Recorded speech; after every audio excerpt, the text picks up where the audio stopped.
Sir, हम ठीक हैं सर। बीएसपी ऑफिस का नंबर है? जी सर। मैं बहन जी से मिलना चाहता था, क्या संभव हो सकता है? आप मेरी बात पहुंचा दो उन तक। जी सर, मैं नोट किए ले रहा हूँ सर। ले लो। अच्छा सवाल पूछता हूँ, हाँ। आपको बहन जी का आशीर्वाद चाहिए या आकाश आनंद की कुर्सी? आकाश हम किस कुर्सी पे हैं आज? क्योंकि लोग मान रहे सक्सेसर वही है, मायावती जी के बाद आगे वही संभालेंगे।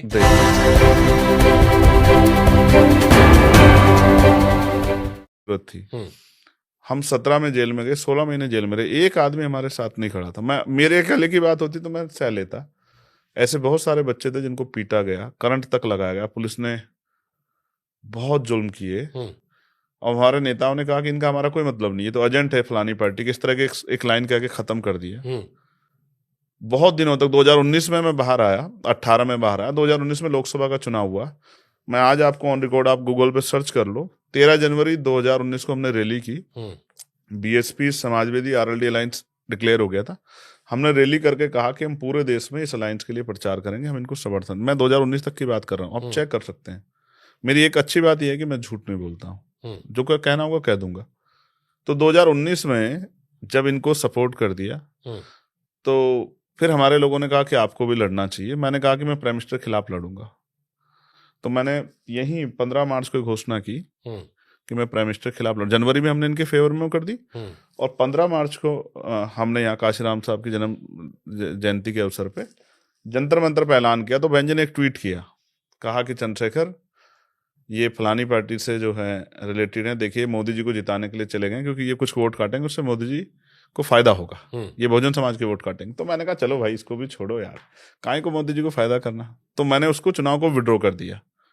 फिर भी लगातार उनके लोग, और वो लगातार, जैसे मैं दिल्ली में पकड़ा गया, तब पार्टी भी नहीं थी, एनआरसी का आंदोलन था, कोई पूछने वाला नहीं था, सारे मुस्लिम भाई परेशान थे। तो मैं आंदोलन में चला गया, तो बीजेपी मेरे खिलाफ नहीं कुछ कर पाई। बेंजी ने ट्वीट किया कि चंद्रशेखर चले जाते हैं चंदे के लिए, अब ये यूपी में तो प्रोटेस्ट करने दिल्ली में जाके कर रहे हैं। तो मैंने सोचा कि यार मैं तो उनसे लड़ नहीं रहा हूँ, वो तो मुझसे लगातार लड़ रही। फिर हमारे लोगों ने तय किया, और ये बात चर्चा हुई 2-3 दिन, 4 दिन, 5 दिन की, बहुत ये जो लोग लड़ रहे हैं आज जमीन पे, पाठशाला खोल रहे हैं, अन्याय होता है, जाके आंदोलन करते हैं, मुकदमे लगते, कोई नहीं सुनता है, तो हमें अब राजनीतिक दल बना लेना चाहिए। मायावती से मिले हो? नहीं, कभी मुलाकात नहीं हुई? नहीं। कोशिश की आपने? अब बहुत कोशिश की। एक कोशिश कहोगे तो आपके यहाँ भी कर लेंगे, मैं आप कहोगे तो मैं फोन उठा लूंगा। अभी मुझे कई लोग कहते हैं कि आप अखिलेश जी से मिलने जा सकते हो, राज जी से। हाँ, ये बहुत सवाल आया था कि ओवैसी से लेकर आप सबसे मिल सकते हो, मायावती से क्यों नहीं मिलते? आपने मुझसे कैसे टच किया? सोशल मीडिया, टीम के जरिए, फोन के जरिए। हाँ। तो मैं अपना फोन मंगाता हूँ, हाथ कंगन को आरसी किया और पढ़े लिखे को फारसी किया, मैं मंगा देता हूँ। अभी उनके नंबर पे कॉल करता हूँ, और अभी आपके सामने कहूंगा, मेरे पास रिकॉर्डेड है बहुत सारी चीजें, आपके जो दर्शक हैं उनको पता लग जाए। मैं कहूंगा कि मैं चंद्रशेखर आजाद बोल रहा हूँ, मेंबर ऑफ पार्लियामेंट, और मैं आपसे मिलना चाहता हूँ। आप मुझे समय बता दो, 1 दिन, 2 दिन, 10 दिन, महीना, 2 महीने, आप बता दो। बुलाओ फोन, मेरा फोन दे दो। आप अपने ऑफिस से एक नंबर निकलवा दो, आपको कोई और नंबर मिला दिया होगा, आप ही निकाल दो, गूगल पे है उनके ऑफिस का नंबर, और मुझे फोन दे दो, मेरा कोई भी एक फोन दे दो। मैं भी आप अपने ही फोन से करूंगा, आपको ये भी ना रहे। ये देखो प्रैक्टिकल है। अभी मुझसे किसने 6 दिसंबर को ये कहा, आप में से कोई निकाल देना गूगल पे, बीएसपी पार्टी के जो ऑफिस है वहां का नंबर। तो उसने कहा कि बॉस आप क्यों नहीं जाके मिलते। मैंने कहा बॉस वो लीडर है, मैं बिना परमिशन के कैसे जा सकता हूँ। मैं फोन करता हूँ, उधर से कोई रिप्लाई नहीं आएगा, तो मैं क्या कर सकता हूँ। मैंने इस पे भी जब लोगों से पढ़ना शुरू किया और बीएसपी के लोगों से बातचीत, हालांकि फोन आ गया है, तो फोन मिलाने के बाद ये वाली मैं आपको बात बताऊंगा कि बीएसपी के लोग आपके बारे में क्या सोचते हैं। ठीक है, या जो बीएसपी के हार्डकोर वोटर है। और वो नंबर भी दे दो अपने आप से ही, कहोगे किसी का ऐसा ही नंबर मैंने मिला दिया। जी, ये मेरे नेचर को सूट नहीं करता, मैं वही नंबर मिलाऊंगा जो आप दोगे। यही एक तरीका है बात करने का। हाँ, मैं इस बहाने कम से कम बात तो पहुंची जाएगी मायावती जी तक। कई बार पहुंची है। एक बार तो लास्ट टाइम उनके आशीष ने फोन उठाया, मैंने उसको डांट दिया कि मुझे दे दो, ये आप इन्हीं की तरफ से हो ना। कभी ऐसा हो कि मेरे ही लोग खड़े होकर कह रहे हैं।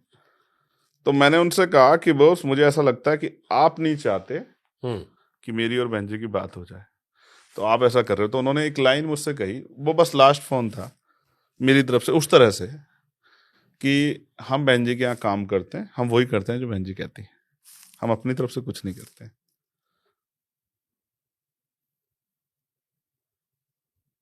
कोई नहीं, ये कोशिश हम भी ट्वीट के जरिए डालेंगे, मायावती जी को भी टैग मारेंगे। घंटी तो जा रही है। हेलो। हाँ, जय भीम। मैं चंद्रशेखर आजाद बोल रहा हूँ, लोकसभा सांसद। जी मैं चंद्रशेखर आजाद बोल रहा हूँ, लोकसभा सांसद नगीना। जी सर। आप ठीक हैं? जी सर, हम ठीक हैं सर। बीएसपी ऑफिस का नंबर है? जी सर। मैं बहन जी से मिलना चाहता था, क्या संभव हो सकता है? आप मेरी बात पहुंचा दो उन तक। जी सर, मैं नोट किए ले रहा हूँ सर। ले लो। ठीक सर, मैं आपकी बात नोट किए ले रहा हूँ sir. Chandrashekhar Azad ji, number sir यही है? हाँ, यही नंबर है, मेरा पर्सनल है। जी सर। जो भी आप समय दोगे मैं आ जाऊंगा। ठीक सर, ठीक सर। मैं दोबारा सर, फोन करके पूछूं या आप लोग खुद कॉल कर देंगे? नहीं सर, हम बताएंगे सर। अच्छा, ठीक। जी सर, जय भीम सर। जय भीम। ठीक है, आपने कॉल किया, दुनिया ने देखा, सोशल मीडिया के जरिए बात पहुंच जाएगी। इससे बड़ा उदाहरण तो कुछ नहीं हो सकता है। नहीं, अब इसमें एक दूसरा वर्जन बताता हूं मैं, जो बीएसपी के लोगों से मैंने बात की आपके आने के पहले, क्योंकि थोड़ी बहुत रिसर्च हमने भी की। मैं चाहता हूं कि उनका आशीर्वाद मुझे एक बार मिले, और मेरी एज के साथ जो मेरा अनुभव है, मुझे वो काम करके दिखाने का मौका मिले। क्योंकि मैं जब उस जुल्म को देखता हूँ, मैं परभनी से लौटा हूँ कल रात, वहाँ सोमनाथ सूर्यवंशी नाम के लड़के को पुलिस ने पीट पीट के मार दिया।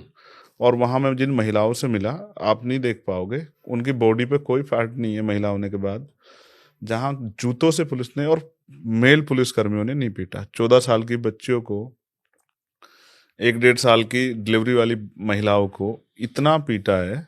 बहुत सारे लड़के मिले, हाथ टूटा हुआ है, पैर टूटा हुआ है, पैर की हड्डी तोड़ दी है। मैंने पूछा कि जेल जाके डर लगा क्या? तो बोलते कि नहीं, अब नहीं। मैंने कहा हिम्मत है? बोले दोबारा लड़ लोगे? बोले हाँ। आप समझो ना, इतना जुल्म तकलीफें देखता हूँ तो मैं सोचता हूँ, मैं अगर मैं अपने लिए काम कर रहा होता तो आप सोचो आज कि पार्टी क्यों बना था। कितना आसान था कि मैं किसी और पार्टी का मेंबर बन जाता और वहां से चुनाव लड़ने का मौका अब नहीं तो 10 साल बाद को मिल जाता। अच्छा सवाल पूछता हूँ, आपको बहन जी का आशीर्वाद चाहिए या आकाश आनंद की कुर्सी? आकाश आनंद किस कुर्सी पे हैं आज? क्योंकि लोग मान रहे सक्सेसर वही है, मायावती जी के बाद आगे वही संभालेंगे। देखो, फिर मैं आपको और बता दूं, आपके और मायावती जी के विरोध की भी जो चर्चाएं चलती हैं, उसमें भी यही बात आती है कि आप अगले अंबेडकर जी बनना चाहते हैं, या नेक्स्ट मायावती, कि काशीराम मायावती अब बीच में सब हटा दो, जिंदगी भर की उनकी मेहनत पूरी आपको समर्पित कर दो।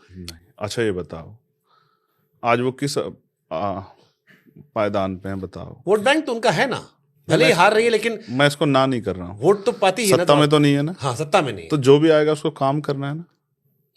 जब वो अपने 10-20 साल लगाएगा तभी तो कुछ आगे बनेगा।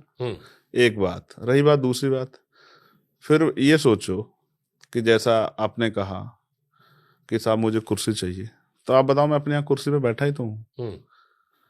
नहीं, ये कुर्सी अलग, उसका जनाधार अलग है, उसकी लेगेसी अलग है। हाँ, ये बात मैं आपके मुंह से सुनना चाह रहा, मैं भी तो इंतजार कर रहा था कि आप बोलो। तो लेगेसी आप समझते हो? हाँ। डॉक्टर अंबेडकर की ने जिनको गुरु कहा, उनका नाम था राष्ट्रपिता ज्योतिबा फूले। वो महाराष्ट्र में पैदा हुए। बाबा साहब मध्य प्रदेश में पैदा हुए। उनकी मूवमेंट को आगे बढ़ाने वाले बीपी मौर्य यहाँ गाजियाबाद से उन्होंने काम किया। और बहुत बड़े पैमाने पर आगे बढ़ाने वाले मान्यवर काशीराम साहब, वो पंजाब में पैदा हुए।